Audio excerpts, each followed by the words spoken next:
looking at 1 Peter, we are reminded that the Christians then were in great tribulation. We'll see some of those things that they are going through afterwards. And what we've studied last week when we met was about their great rejoicing despite the trials, the situations that they were in. This, I hope you remember this word, rejoice, indicates not just exuberance, happiness, joy, but it is describing a kind of joy that causes a person to jump up and down. That is the kind of rejoicing the Christian had, and it was greatly rejoicing. This kind of joy was in abundance in their hearts, in their lives. It is amazing to think of that. And what were they rejoicing in? Very quickly, let us not forget. Look at verse 6, wherein ye greatly rejoice. What is this wherein? The wherein refers to the verses before that. Verse 5 talks about their faith unto salvation, ready to be revealed in the last time. It was talking about their salvation. What they would look forward to, that gave them immense joy. Christian, when was the last time that you sat down and pondered, and in your prayer time really spent time praying, giving thanks about your salvation? We are very quick to give thanks for providing for our needs, and we should. That is important, that is good. But we should learn to rejoice in our salvation.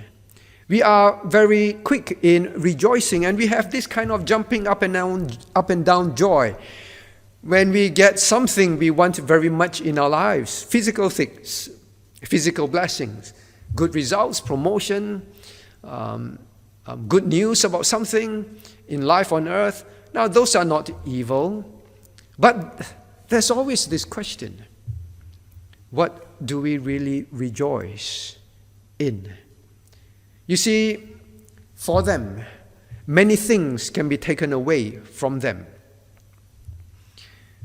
Look at verse 3. Verse 4.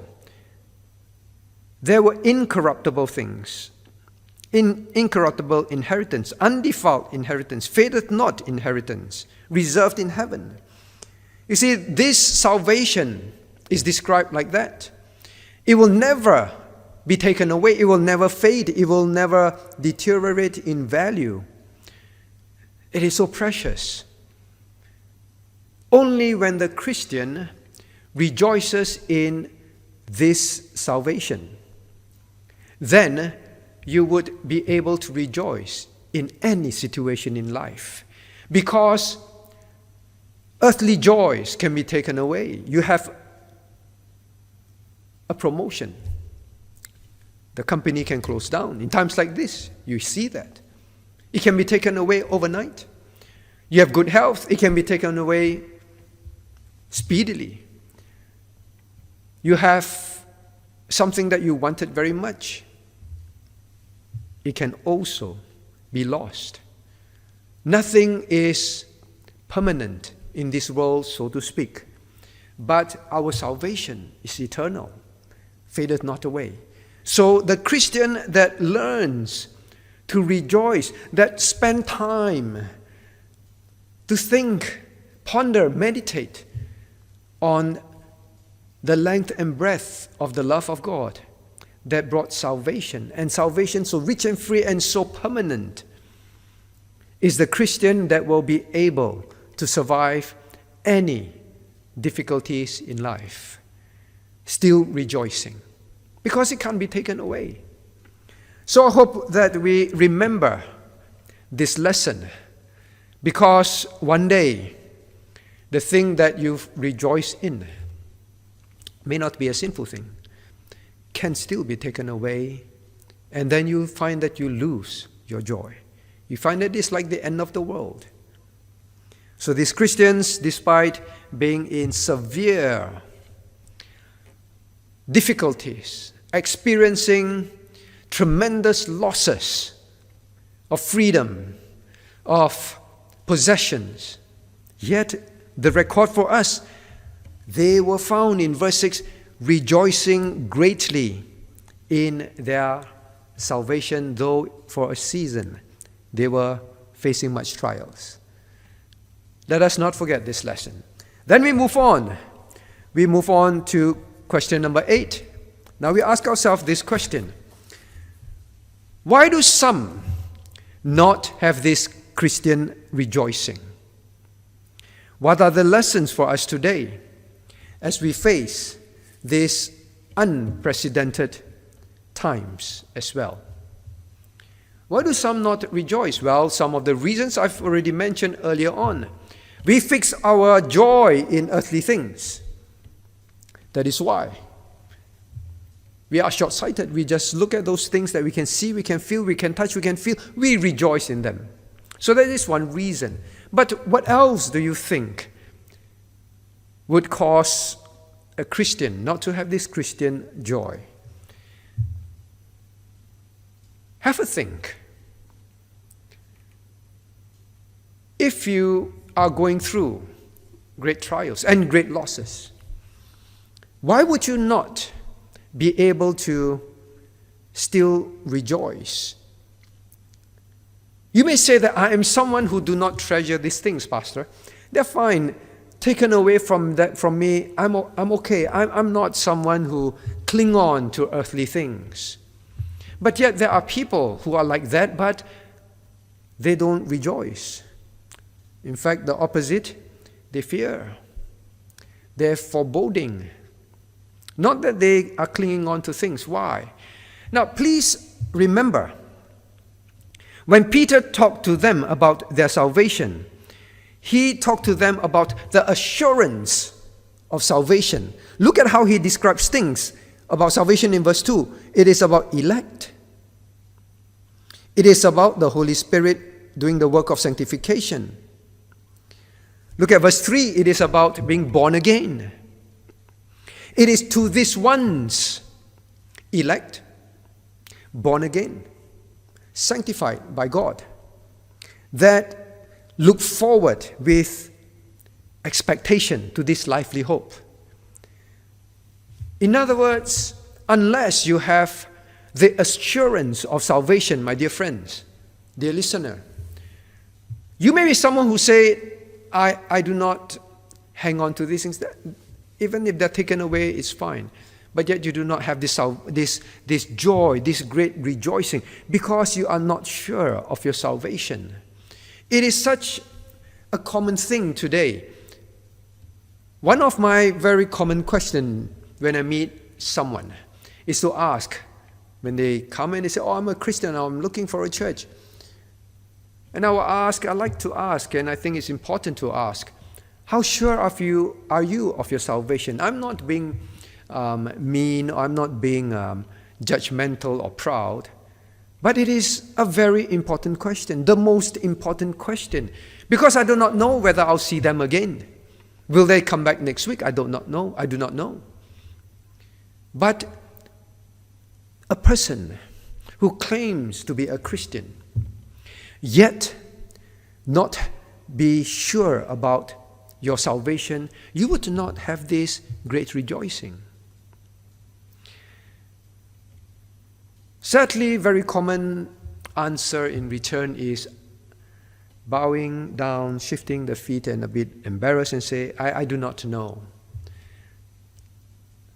And they say, how long have you been a Christian? Oh, many years. I grew up in a Christian family, but well, maybe I hope I will go to heaven. During the outreach day in the university, I spoke to a young student, and she said, oh, you're from a Presbyterian church. My father and my grandfather, they're all Presbyterian ministers. I said, oh, that's great, So I said, have you a church? Do you have a church to worship in? He said, oh, yeah, I'm going to a Presbyterian church already, every week. And, I've grown up in a Christian family, and I'm so glad to see Christians, reaching out. I say, great. I said, but before you go, I just want to ask you, if you were to die today, would you be very sure that you would be in heaven, in the presence of the living God? Now, this person spoke about many Christian things, but he said, oh no, that's something that I don't think I can be sure. I'm not sure, but I hope I would be. So, why did Peter want to talk about this assurance, this expected hope? Because unless the Christian have this clarity, dear hearer, do you have this clarity that if you were to die tonight, you're very sure you go to heaven? You will not have this great rejoicing. You may occasionally think that you're safe and you're very happy. Are you sure? But you say, how can I be sure? Can you be sure? Of course. Otherwise, Christ would not come to die for us. If Christ's work of salvation cannot bring sure, secure salvation, then it is pointless for him to come to die. You have to truly stop depending on yourself, on your good works, and say, I've been in church for a long time in BPCWA. It's too embarrassing to tell people I'm not sure whether I'm saved. I just hope that by being good, coming to church, serving Him, be faithful in things, whatever I hear, I'll try to obey to the best of my ability. I hope that with all that I'll go to heaven. God does not say that you go to heaven by depending on your good work. That is why, look at verse 5, it is faith unto salvation. It is by faith. Faith in what? Faith that Jesus Christ paid for your sins.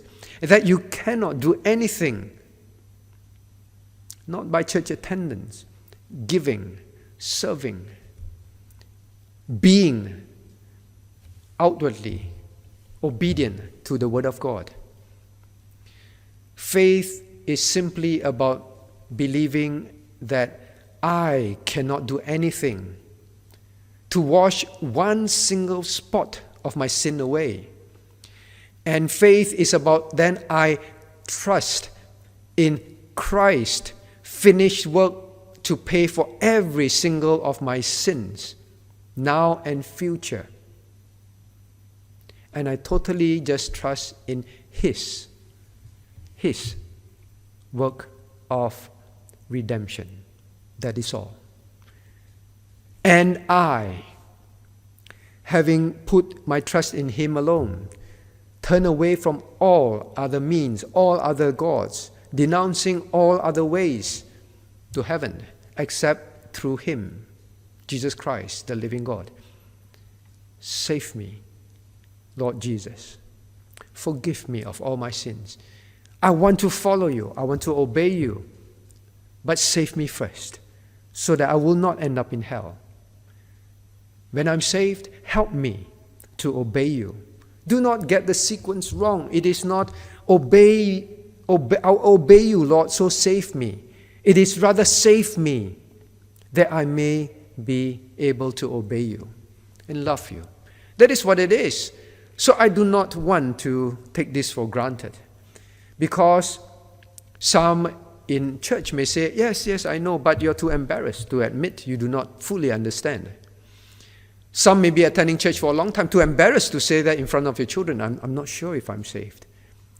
Tonight in your room, pray and ask Him to save you, forgive you of all your sins, and trust in Him alone. And thereafter follow Him. So, unless a Christian is fully assured, settle that question about salvation. Young person, whether you're year 3, year 4, year 5 listening in, whether your parents have been teaching you the Bible and sharing the gospel to you, you have to really ask yourself, am I really saved? The Christian that is can embrace this joy. This joy is settled. This salvation is settled. And move on and face whatever that is ahead in life. And always know this wonderful thing in the back of your heart and your mind. I am saved. I am a child of God.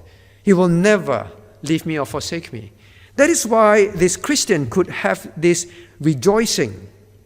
This rejoicing. Nothing can take away your salvation. That is why in verse 3, it is a lively hope and expectation. That is why in verse 4, it's reserved for you. This reservation has been made. It will not be cancelled. It is permanent in eternity. So my friends, fix that. Fix that. If you're not sure, ask. Call me. Write to me. Now let us move to the next. Verse 8, question number 8. What are the lessons for us today as we face unprecedented times too? Same for us today. Be sure. They were sure they could rejoice. Same for us today. Rejoice in this salvation that is permanent, not in temporary things which by now I'm sure you can understand. They are fading. They can be changed overnight. Same for us today. Very appropriate for us today. Question number 9. Now, when is this salvation revealed? In verse 5, the salvation is ready to be revealed in the last time. We spoke briefly about that. Is it not revealed now? So we spoke the last time, I said, revealed at the last time. In verse 7, the last time is explained here at the appearing of Jesus Christ. Our faith unto salvation. So is it not revealed for us now?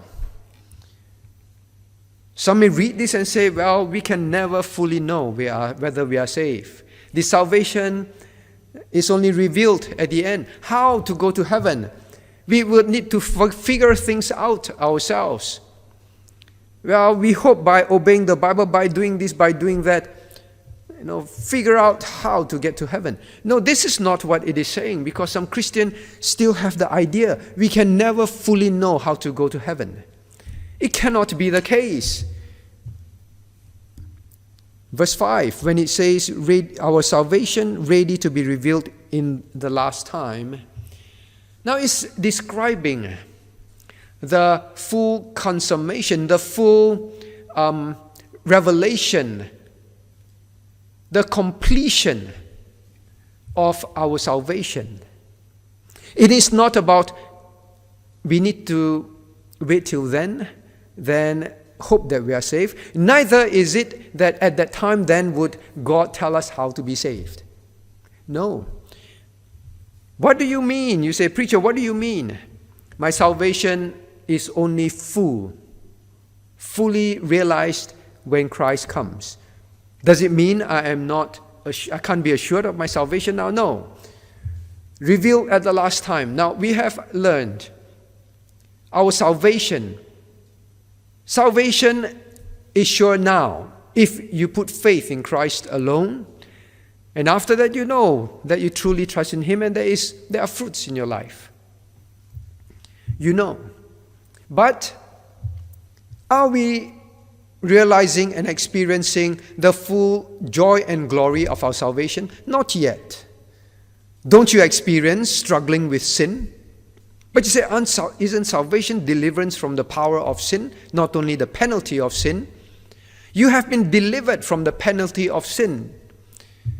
But salvation in the aspect of delivered from the power of sin is an ongoing thing on earth. You experience that. They suffered. Some of them fell. Some of them compromised.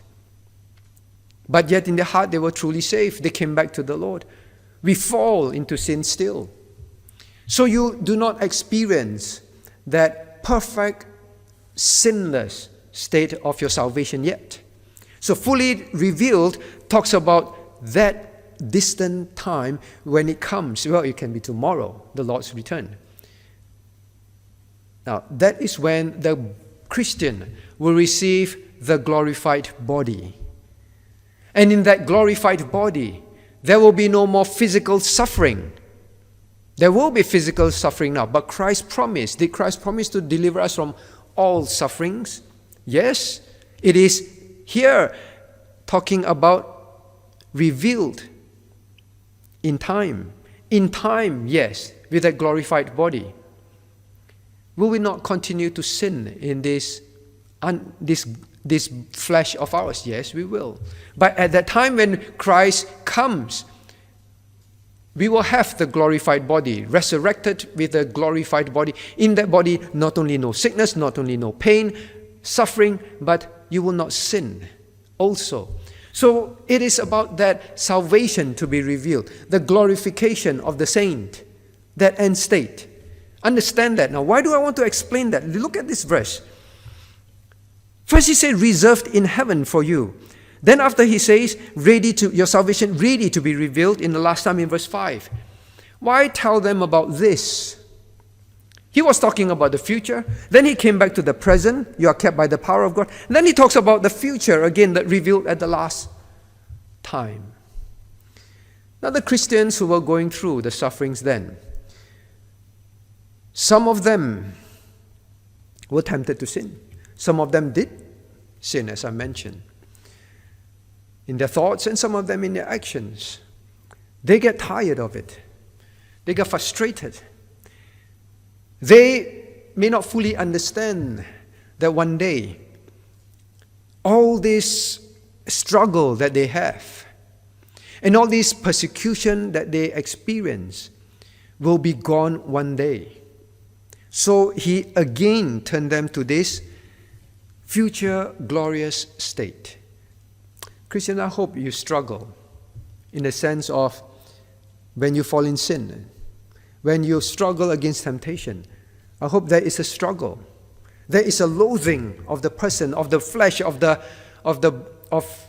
these things still in us that causes us to want to sin. Struggling with the ways of the old man. There must be the struggle. Otherwise, you probably are not saved. Someone wrote recently, say, oh, Pastor, it's so true. Romans chapter 7, the struggle that the Apostle Paul went through. All of us go through that. It's so challenging and sometimes it's so frustrating. Isn't it true in times of COVID as well? Frustrating. Whether it's facing fear or at home, facing even more temptation. All that frustration. Well, for us, it's just little frustrations like that. But for them, it's far greater. But they're reminded, look forward to that wonderful, glorified body. The culmination of your salvation, where all these struggles in the inner man, in the outward life, will all be over. That is why hymn writers write, it will be worth it all. When we see Jesus, when all these things that we face pull us down, it will be worth it. Look forward to that.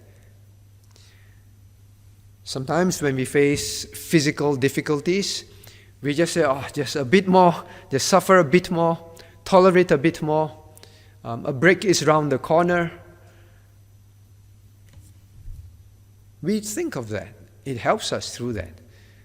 So Peter is helping them. God says that salvation ready. It is waiting. Even God is excited, ready to reveal it. Let us have it. All right, so I hope that you understand. Is it not revealed now? It is revealed now in the sense we know how to be saved. It is not revealed now in the sense that we have not known this glorified state that we can look forward to. Maybe you are facing some illnesses. Maybe one day you'll be told you have stage 4 cancer. I hope that you remember this verse. Lord, the suffering on earth, what is coming is fearful. It's painful now. Oh, but I'm looking forward to this salvation ready to be revealed in the last time. Help me through this. Help me through it now. Question number 10. We move further into the verse. Now, what does for a season in verse 6 mean? Look at verse 6.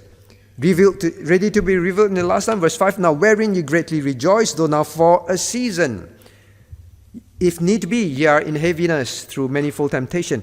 This heaviness, this manifold temptation that they are facing is for a season. We roughly spoke about that. But God would add this reminder of a time-bound thing.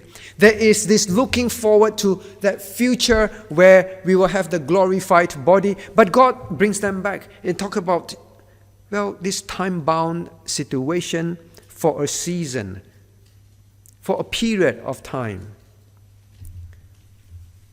What does it mean? It means for a period of time. Now then I ask, how should we view this in this life in light of eternity? How should we view this? Peter wants them to understand your suffering is very, very challenging.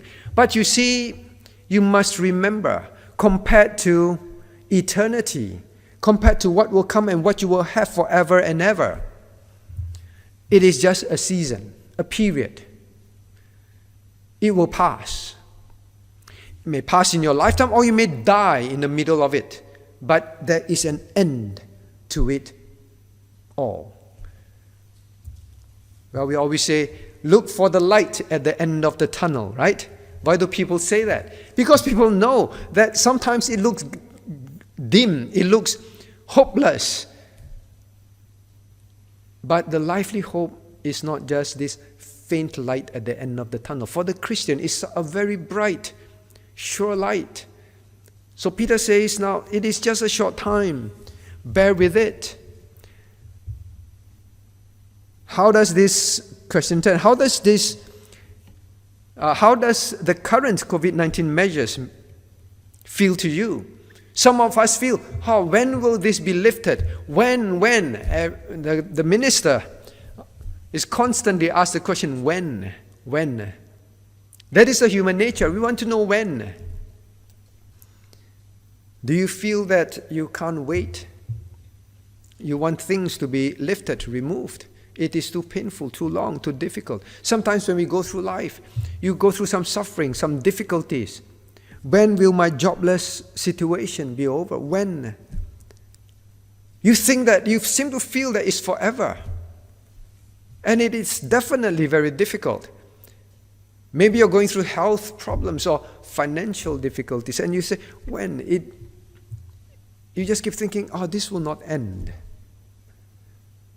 The reminder is, what we experience on earth is nothing compared to eternity. That is the point. He kept talking about eternity, brought them back to present, brought them back to eternity again. Then he says, for a season. Keep telling them, look at life this way, my friend. What are you looking forward to in life? Question 10. We look forward to very temporal things ourselves. What must that warn us of? When the Christian keep looking towards temporal things to end, and that is what you keep hoping for. When the Christian do not look and focus and keep making eternity the surety of our salvation, the coming glorified state, as your key thought in difficulties in life, or even in times of joy in life. What is the danger? I've said before, the danger is you wanting things to end will end up sinning. You will end up giving in. You will end up compromising. You will end up denouncing your faith. You will end up doing things just to get out of the situation and have the thing ended, whatever it is. Sometimes it may be something you want that is temporal, on earth. Never mind, just do it this way. No one will know. If I do it this way, I'll get what I want quickly. This fear that I have will end. This doubt, this lack of clarity, I just do it this way. Or I just go ahead and do that. It will all end. Peter understood. God understands our heart.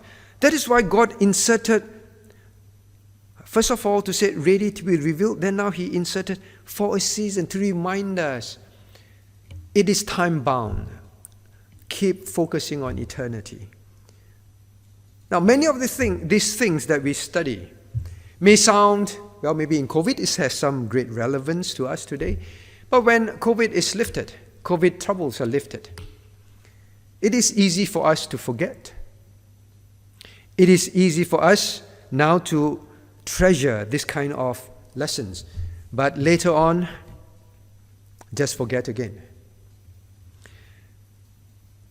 Let us be warned, whether times of trouble, times of joy, change our way of thinking. Don't think of life as the end of everything. That if I don't have this in my lifetime, in the time frame I'm hoping, then it's the end. Peter said, no, that's not the end. The end is something wonderful coming. Question number 11. What can we learn from the fact that a person can be greatly rejoicing and yet in heaviness? Because look at verse 6. Now he says, for a season, if need be, ye are in heaviness through manifold temptations. But you said, didn't we just learn that they were people that greatly rejoiced in verse 6? They were jumping up and down with joy. But in the same verse, we are told that, verse 6, ye greatly rejoice. Now ye are in heaviness. What is heaviness? Heaviness is distress, sadness, sorrow, pain, struggling, conflicts.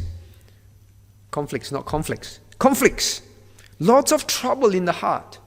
Sorrowful. Can it be that a person can be greatly rejoicing, but yet going through this kind of emotions as well? What should we learn? Well, we know that it is possible because verse 6 says so. That is the description of the Christian then. What should we learn? The Christian must understand, just as God knows, that we can feel all these things. We can experience all these things. We can be troubled, which is why Christ even told them, be not troubled.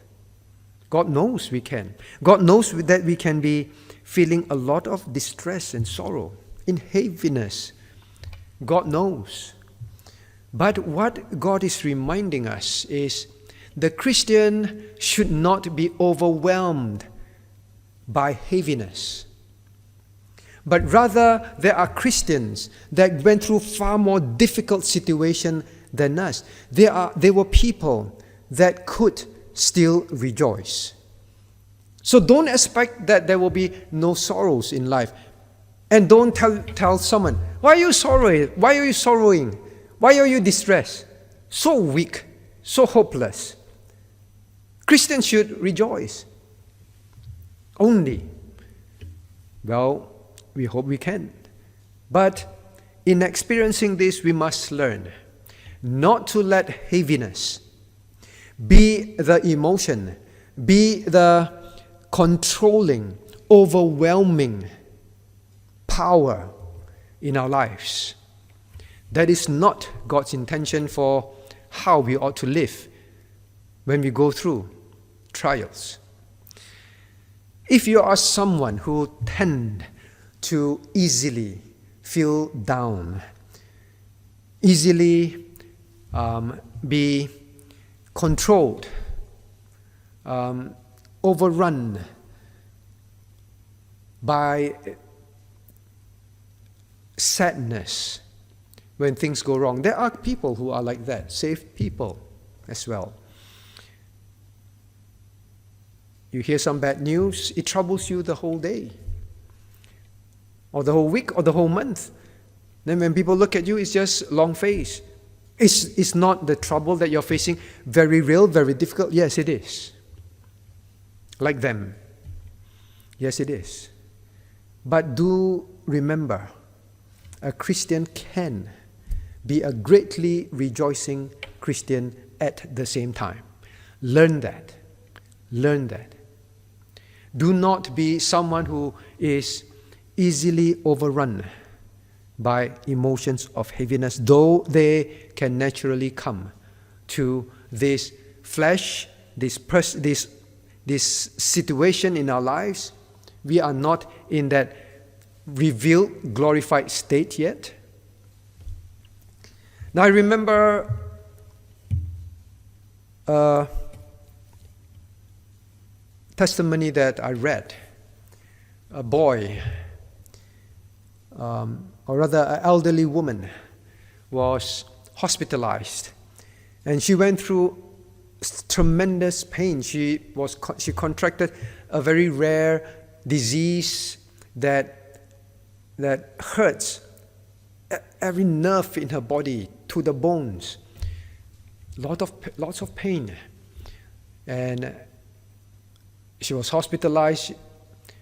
She was a Christian, and she just felt very heavy, distressed, sad, sorrowful, in much pain. And over time she changed. She just became very short-tempered. Relatives came to try and cheer her. Christians came to try and sing and cheer. Or she just said, "You do not understand what I'm going through. None of you understand." She became a very difficult person. But one day day after day, keep hearing a young boy, a young child singing hymns. And she began to, ignore for the first day, second day. Over time, she realized day after day. And she said, she asked the nurse, "Who is this young boy that's always singing? And singing with such joy and happiness. If a person is like that, the person must be well. Why is this boy, this young child, in hospital?" Then the nurse said, "I'll take you to see him." So they brought her in much pain, wheeled her to the boy's room. And the boy was still singing, and she talked to the boy. The boy had a very similar disease as hers,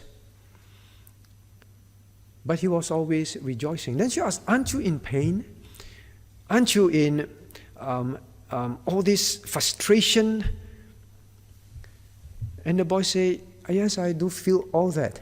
But I just came to know about Jesus Christ. Then I keep thinking about what He did for me. I keep thinking about He have a place for me in heaven. And that this suffering that I have on earth is temporary." Think of a young boy, still have a long way to grow. And there's this elderly woman who's closer to death, naturally speaking, than the young boy. Say, it's just temporary on earth.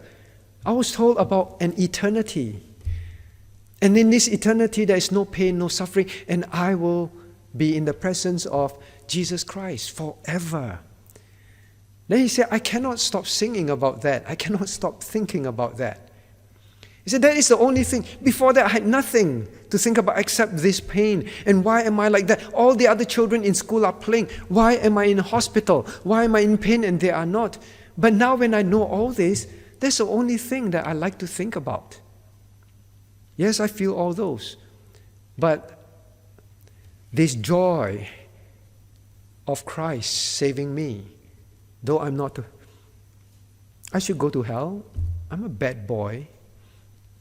But He saved me, and I'm surely going to heaven. This is something that overwhelms everything else that I feel and think about every day. So, my friends, if you are someone who tend to be like that, change. We are not saying that life is not difficult. We are not saying that losing your job at this time is easy. But let your families, let your friends see Christ in you. That you really treasure this salvation. Now, if you were to want something very much in life, think about this analogy. And you thought you were not going to get it. Then eventually you received it, right? And then you rejoice and are so happy. Everyone around will see that, will know that, the person has something that he really desires and he's got it. It's the same for the Christian today. Don't let what you see, what you feel in front of you, that is time-bound, take away that eternal thought, of eternal joy from you. Learn to be like that. Because one day we are going to grow old, unless the Lord take us home earlier. One day we are going to be filled with pains, likely to get some terminal disease in this day and age. Likely to have all those things. But definitely going to grow old unless the Lord take us back early. Definitely going to go through all this. Definitely going to face troubles in life.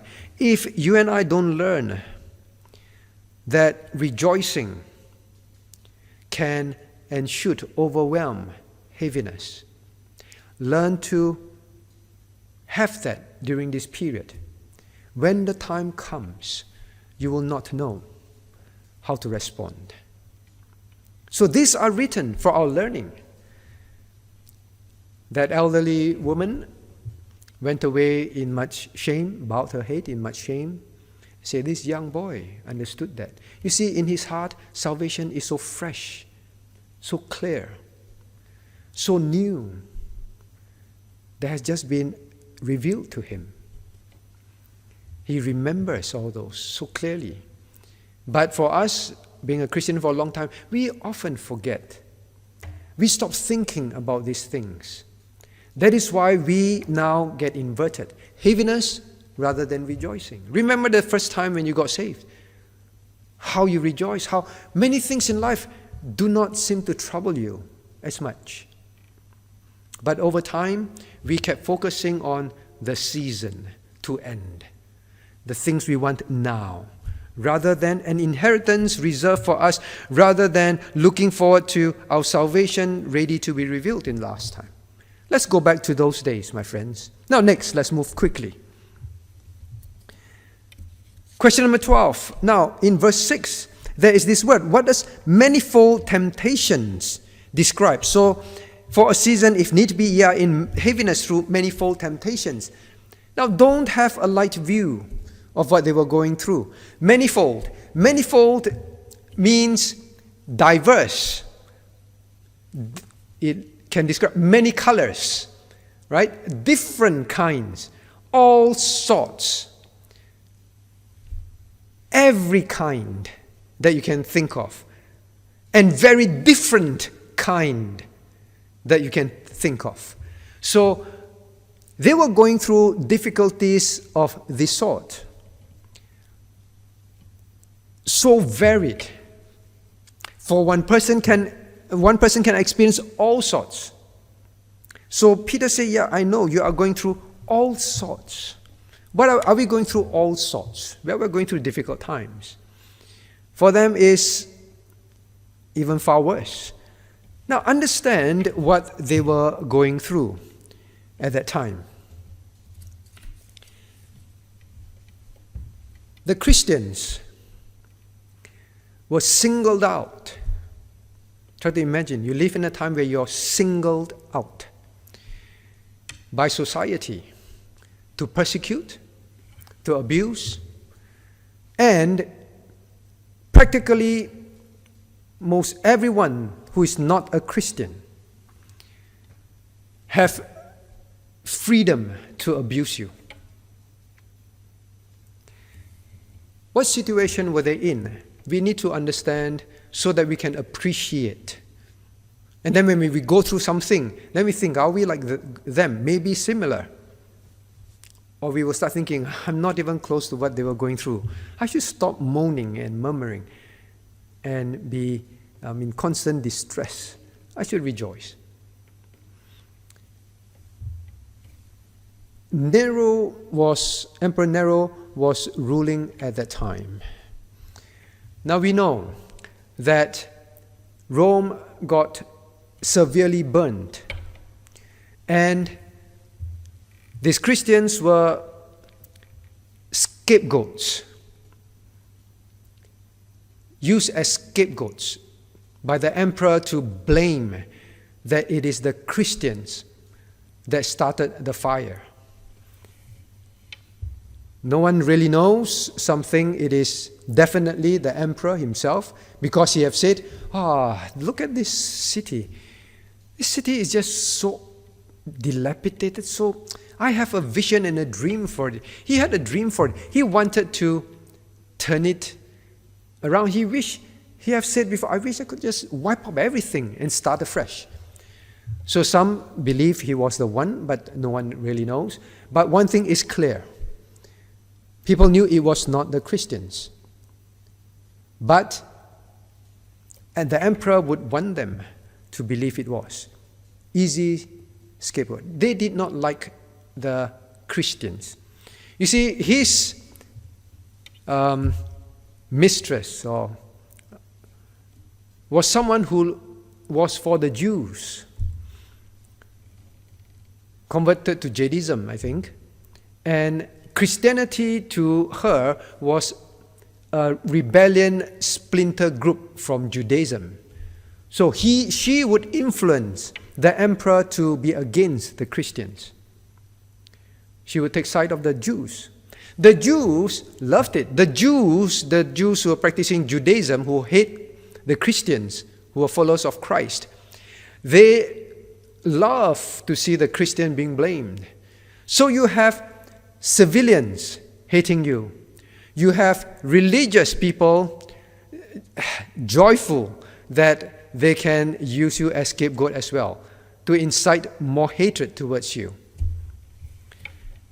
And then government officials always saw Christianity as an unofficial religion. Judaism, well, we recognize it. So they face that as well. So from all directions, normal citizens didn't like them. Why? In fact, society did not like the Christians. Why? Because they found that they were strange. They said they were people that were socially different. Christians are honest, are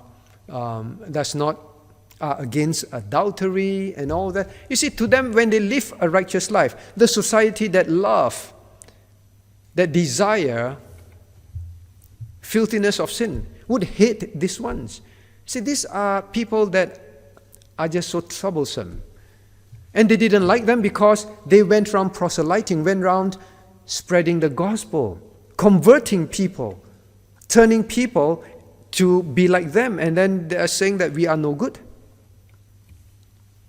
They were facing all sorts of things, and they took advantage of all this and accused the Christians of all sorts of false things.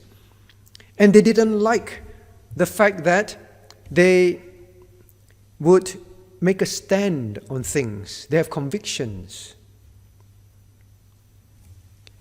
about homosexuality, about many things.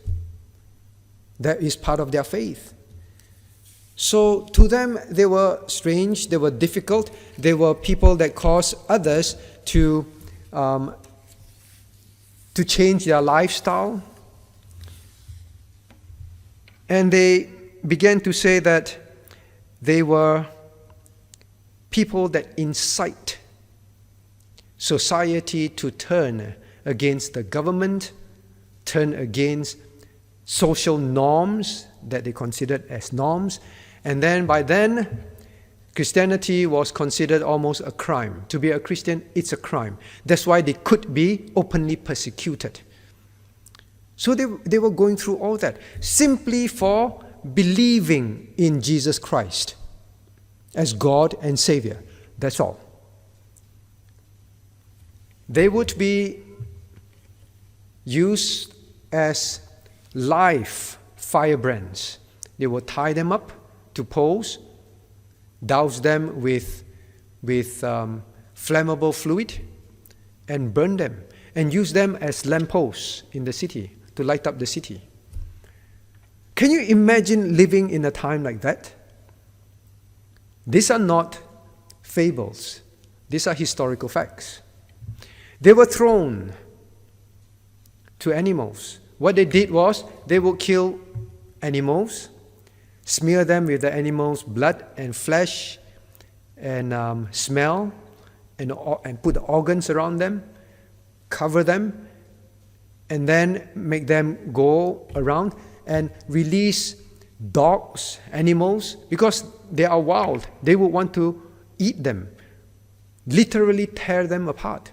Living, standing, burning as a flame, burning to death as a flame, and exposed to wild animals, like a living person being bitten, flesh ripped out from them, while they're still alive, eaten by dogs, wild dogs.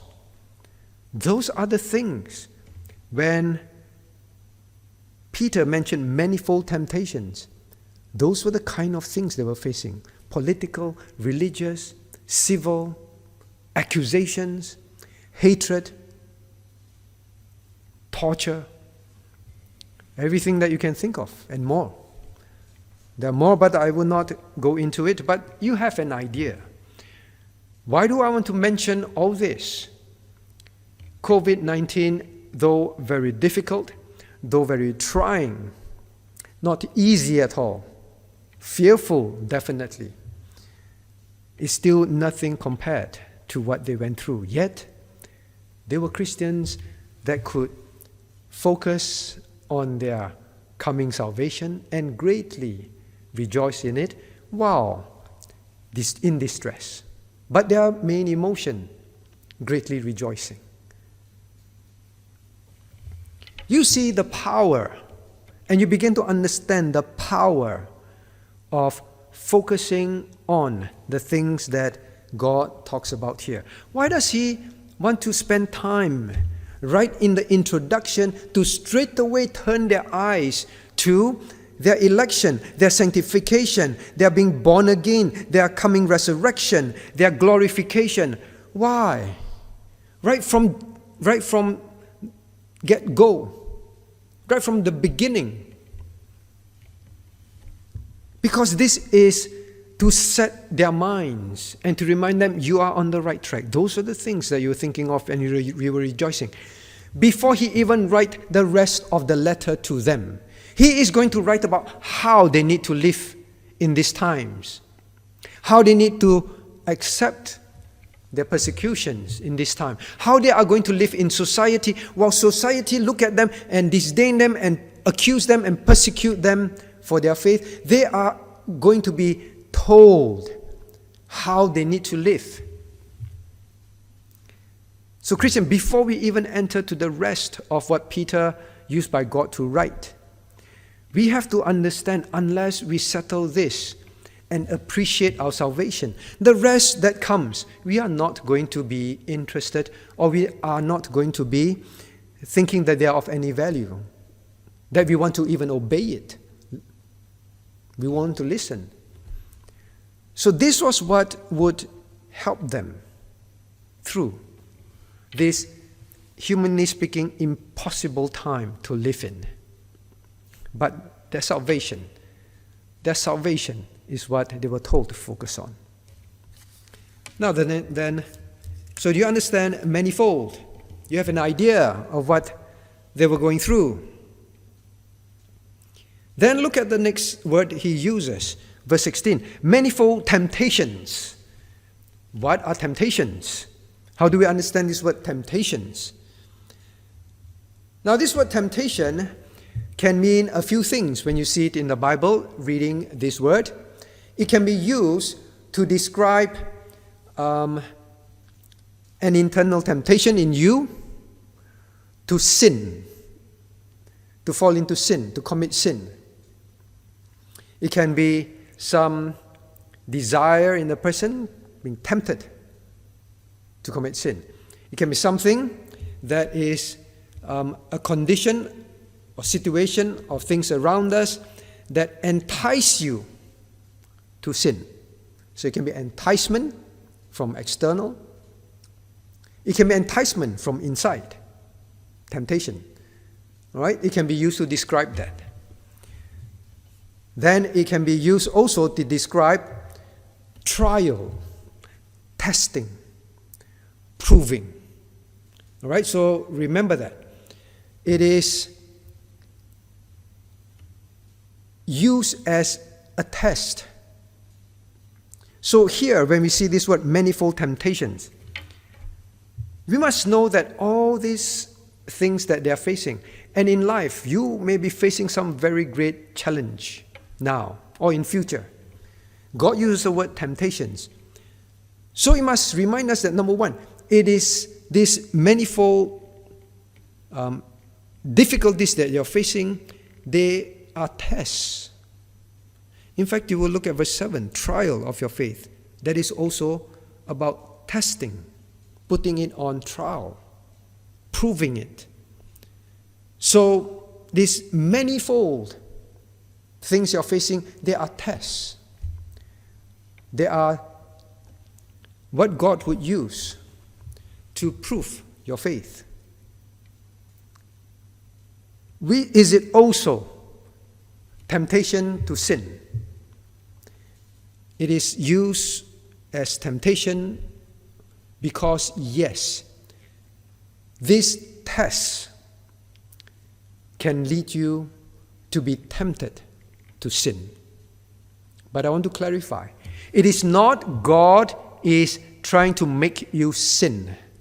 It is not the things when God plans something as manifold tests for you. He's saying, all right, I want you to fall into sin. And or I will do this so that you would be tempted to sin. No. God is always putting these things in our life to test our faith, not to cause us, not to tempt us to sin. But when your faith is tempted, you must remember this. Even things that are good, we have studied, all things work together for good. COVID-19 is for our good as well. It's included in the all things, not outside it. For our good, but when we face it, our own flesh can tempt us and say, don't go through that. Give up. So difficult. Give in. You may suffer loss. Compromise. While you're going through that, your flesh can incite you to sin.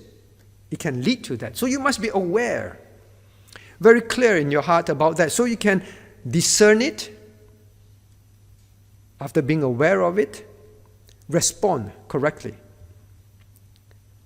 COVID-19 is a time that God will use it to prove us, test us. But when we fall into sin, do not blame God. It is meant for our good.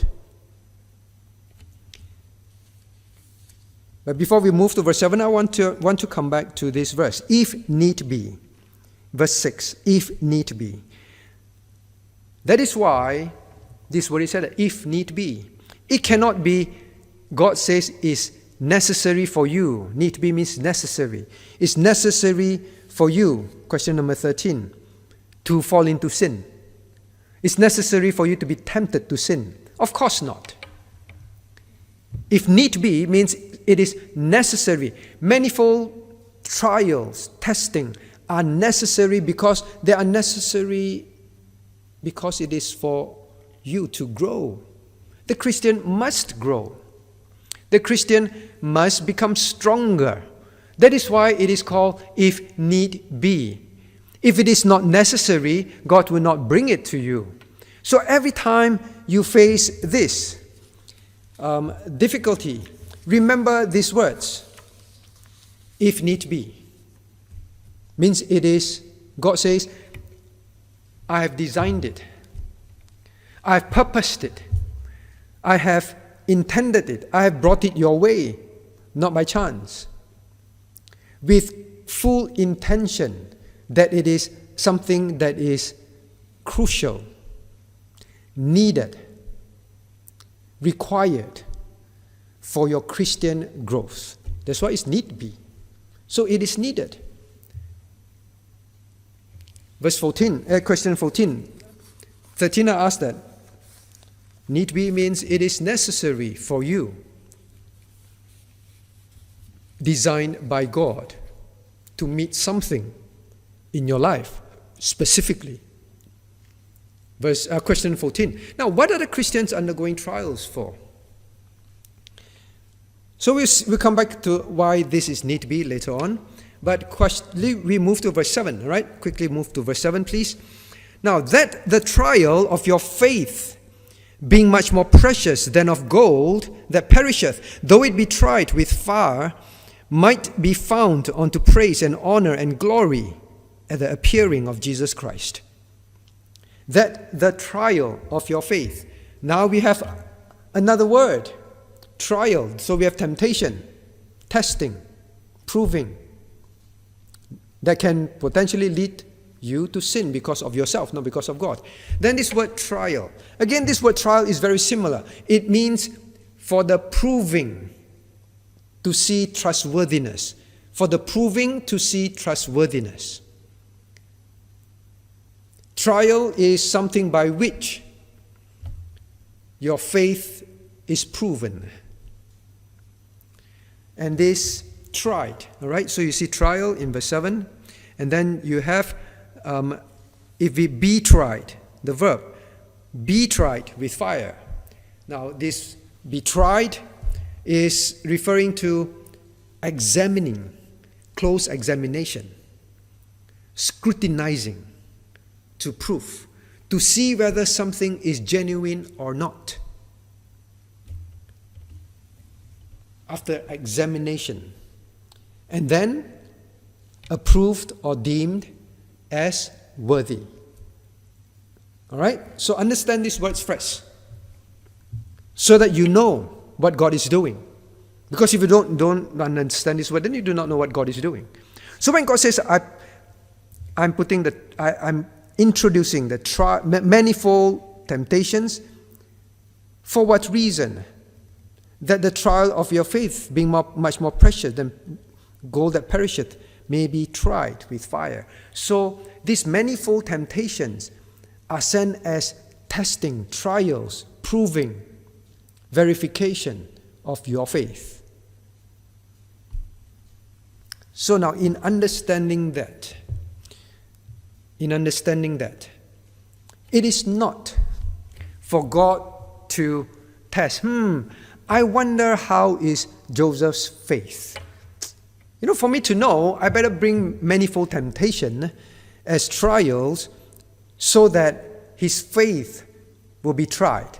Then I'll know what kind of faith Joseph has. It is not that. God already knows what kind of faith we have. Then you say, what is this proving? This proving and trying, this examination and this testing so that it can be recognized whether it is trustworthy or not, is for you and I to know. God sent this, trials, if need be. God don't need this. If need be, is for our good. It's for us to come to recognize, understand, have a real measure of whether our faith is trustworthy or not, can be depended on or not, whether it's genuine or not.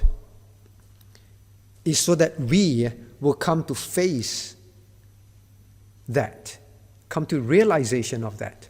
So God says, I send these things. They are needed for you, that you may know. It is important for us to know. But I want us to be clear. I ask in question 15. Now, what is more precious than gold and silver? And then gold. I should have brought up silver. Silver is later on in the book. What is more precious than gold? In this verse. Think carefully. All right? So maybe parents ask children now. Or spouse ask each other. Or singles, sit there and think. Read this verse carefully. What is more precious than of gold? I'm not asking you in this world. I know ladies who say, oh, diamonds are more precious than gold. Maybe. I'm not asking that kind of question. I'm asking in this verse, what is more precious than gold? Right? Everyone shouting the answer at home? I can't hear you. Many read this verse and say, oh, faith more precious than gold. So our faith must be more precious than gold. And faith in life is something that you should desire because faith is more precious than gold. Read carefully. Manifold temptations are sent that the trial of your faith, being much more precious. Being is a verb. Something that is more precious than gold is something that's happening. What is it? Faith is not something that is happening, as in being. Faith is a noun. But it is the trial of your faith, being much more precious. The trial of your faith, this act of God to test, prove, reveal your faith, is something that is more precious than gold. Understand that. It is not about your faith must be more precious than gold. It is understanding that God's work of testing faith is something that you must see and value and appreciate more than precious things like gold on earth. It is phrased like that for them to cheer them, encourage them. When I go through manifold temptations, I must actually know and be actually very appreciative, even rejoicing, as James would tell the Christians, even rejoicing that God is working, God is testing, God is designing something. No, many things that are happening around me and to me now. And therefore, if you view the trial of your faith as more precious than gold, then you will look forward to trials of faith. Then you will look forward to manifold temptations. Then you will say, bring it on. I always use physical exercise example because this is Australia. People love to exercise. When you are being told to do something that is very tough, very difficult, you're straining, you're shivering, you're shaking, and you don't like that exercise, and you're told to do that, and you say, oh, this is the one that I hate, and it's painful. But for those who desire to grow in faith, desire to know their faith, to desire to prove their faith, then I know I can depend on this faith that I claim to have. You will be excited. Just like the person who wants that part of the muscle to grow. You go to the gym instructor. You know, my arms are very skinny. I want my arms to be muscular. And then he specifically design and say, well, if need be, and in fact it's needed for your skinny arms, do these exercises. You will look at those exercises as something, like we'll say, bring it on, tell me exactly, tell me how many. and you want to do more of it. So this is what it means for the Christian. The trial of your faith is something that you must see as precious. Now actually at this time, you will notice by now something that Peter keeps talking about. You look at verse 4. Inheritance incorruptible, undefiled, fadeth not. Then verse 7, he would say, gold that perisheth. All right? He's talking about things that will fade, that will perish. Then you look at chapter 1, verse 18. All right? If you just quickly flip to chapter 1, verse 18. For as much as you know that you were not redeemed with corruptible things. See, he used now corruptible. And then he talk about as silver and gold. He keeps talking about silver, gold, precious, will not fade, will fade, corruptible, not corruptible, these precious materials. Why? I kept wondering why. And it could be this, because as I read about what the Christians were going through at that time and what society was at that time, the emperor was a very bad emperor. He ruled very badly. He only cared about enjoying himself, committing fornication, drinking, and he did not rule the country. He did not bother. And he ruled very badly when he did. So it came to a point, the city was so bad, badly run, that everything in the city depreciated in value. Gold and silver coins, their money was so low in value. At one time it was so craved as a currency, but now it is so low. So I think it is that, with that in mind, he said, yes, Christian, I know you're going through a lot of difficulties. You've seen the currency, the gold, silver coins of Rome, once so powerful, now fading, corrupted, not precious anymore. Maybe you're thinking, if only I have some money now, if only I have these possessions now. He said, look at gold. Even gold is nothing now. These things fade. And the society that treasured gold as precious, maybe you were one of them once. Now treasure the trial of your faith as precious. Christians, what do you treasure as precious? Your bank account, your possessions, your properties, your degrees, your experience, your children's achievement, your health. What do you treasure as precious as you see as, wow, I've got it. I've got this thing. But God says, the thing that we should treasure as more. Look at verse 7. The trial of your faith being more precious than of gold that perisheth. He said that is the Christian's walk on earth. Do you treasure difficulties in life? Don't look at difficulties as random, uncoordinated. Well, of course, if you sin and you bring upon yourself consequences. You should know those are things you bring upon yourself.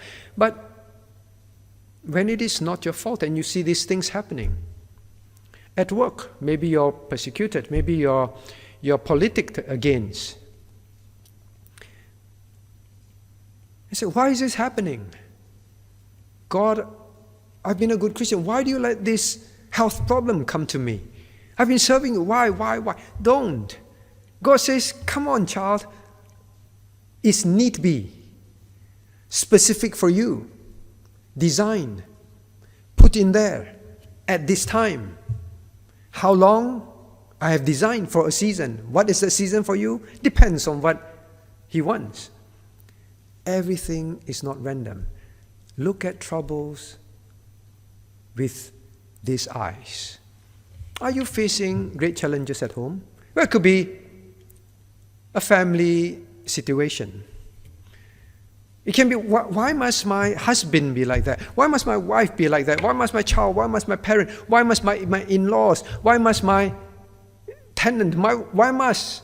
We have a lot of why must.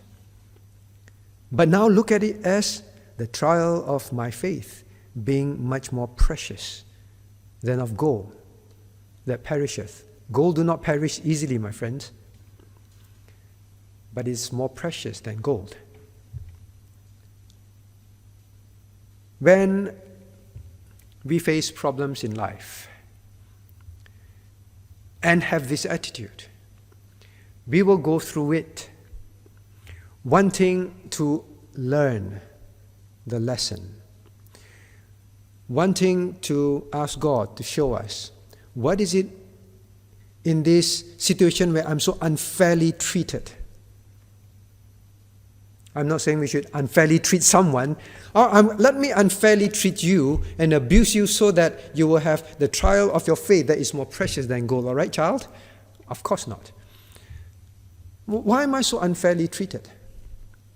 Why am I facing this that other people don't face? Why as Christians are we treated like this in society? Why? Don't ask why are we being treated like that. But ask God, what is it, Lord, that I must learn about my faith?